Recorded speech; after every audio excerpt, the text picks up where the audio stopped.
There is a particular kind of realization that arrives quietly, not in the middle of an argument or at the dramatic end of something. It arrives on an ordinary Tuesday, maybe while she is making coffee or sitting in traffic or halfway through a conversation with someone who is nothing like you. It arrives without announcing itself. And when it does, it lands with a weight she was completely unprepared for. The realization that someone she had in her life, someone whose presence she stopped fully noticing because it was simply always there, is no longer simply always there. And in the space where that presence used to live, she begins to feel something she did not expect to feel this strongly. Something that psychologists would call deprivation salience, the sharp and sudden awareness of value that only fully registers when the thing that held it is no longer available. Today, we are going to talk about the specific psychological process through which a woman begins missing a man she took for granted, not as a manipulation guide, not as a strategy for making someone feel bad, but as an honest examination of one of the most consistent and least understood dynamics in human relationships. Before we get into the specific stages of this process, you need to understand the foundational psychology that makes it possible in the first place. Human beings are remarkably poor at appreciating what is consistently available to them. This is not a character flaw unique to women or to people who take others for granted. It is a feature of how the human attention system actually works. Attention is fundamentally a system for detecting change. It responds to what is new, what is different, what has shifted from the baseline. What remains constant gets filtered out over time, because from a pure efficiency standpoint, the brain does not need to keep actively processing things that have not changed. This is why you stop hearing the hum of the refrigerator after a few minutes in a new kitchen. It is why you stop noticing the view from a window you have walked past 1,000 times.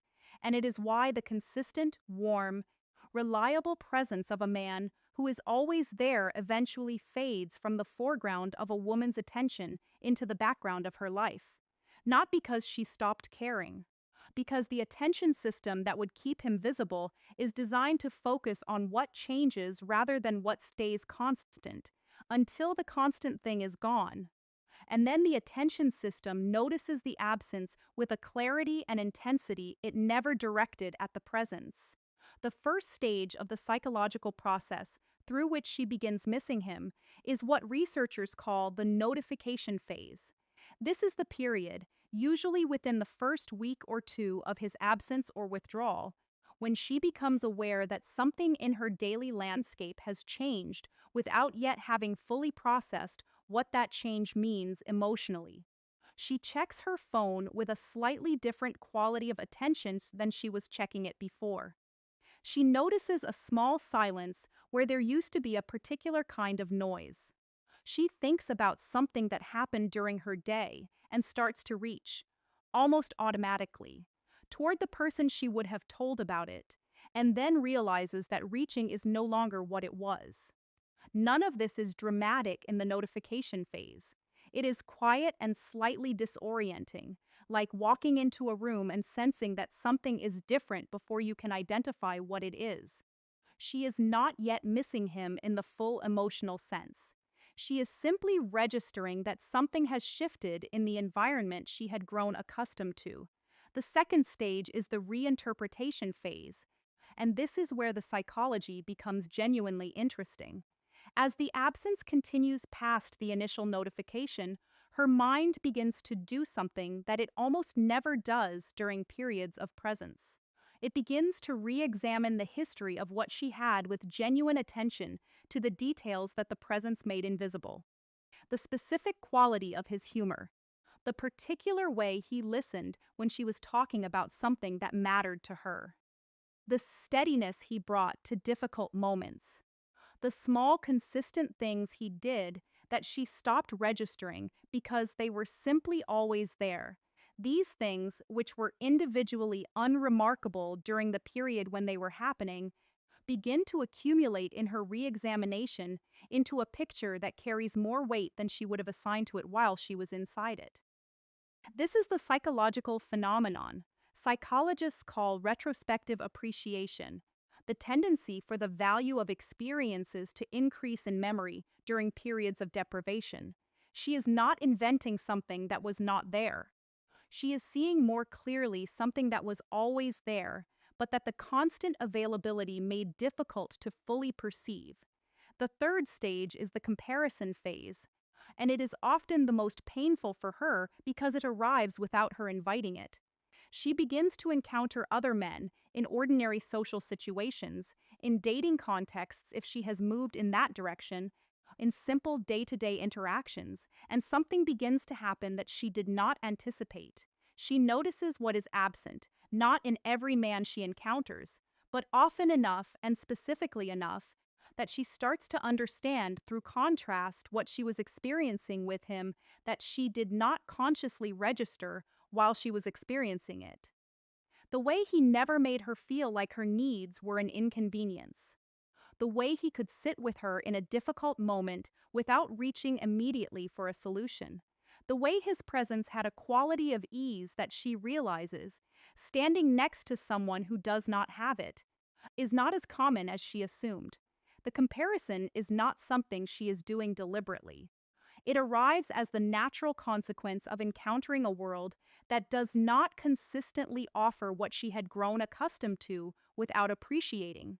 And the contrast makes what she had specific and clear in a way that nothing else could. The fourth stage is the accountability phase, and not everyone reaches it.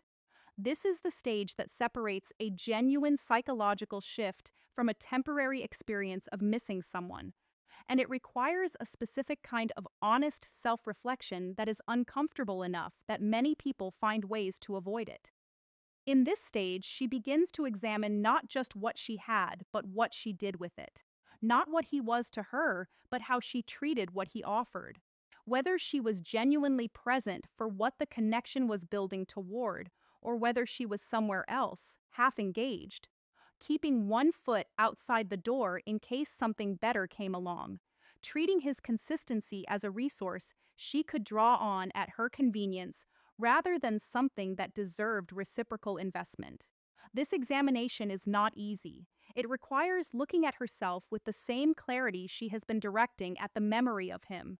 And when she does, what she often finds is that the loss she is feeling is not simply the loss of his presence. It is the loss of something she had access to and did not fully choose.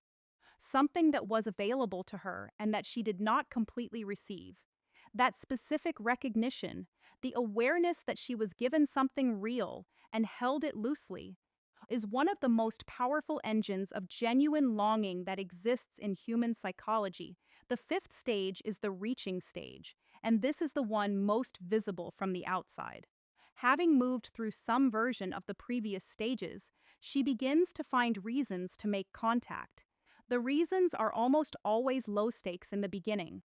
Something that reminded her of a conversation you had, a question about something practical that she could have answered elsewhere, a piece of news she thought you would find interesting. These small reaches are her testing the temperature of the space between where things are now and where they were, without fully committing to the vulnerability of a direct acknowledgement of what she is actually feeling. She is not being dishonest in these moments. She is being human, doing what people do when they want to move towards something, but have not yet gathered enough certainty about how it will be received to move toward it openly. Here is what all of this tells you, and it is more important than the psychological process itself. The entire sequence we just walked through, from notification to reinterpretation to comparison to accountability to reaching, is only possible because something real was there in the first place. You cannot miss what was never genuinely valuable. The longing that builds in her during a man's absence is always, at its root, a recognition of something that actually existed in his presence, which means the foundation of everything we talked about today is not strategy or withdrawal or the calculated creation of absence.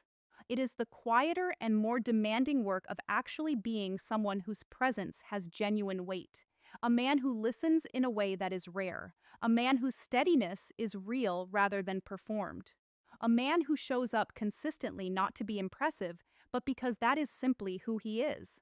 That man's absence creates the conditions for everything we described today, not because he planned it that way, but because what he built while he was present was real enough that its absence is something she can actually feel.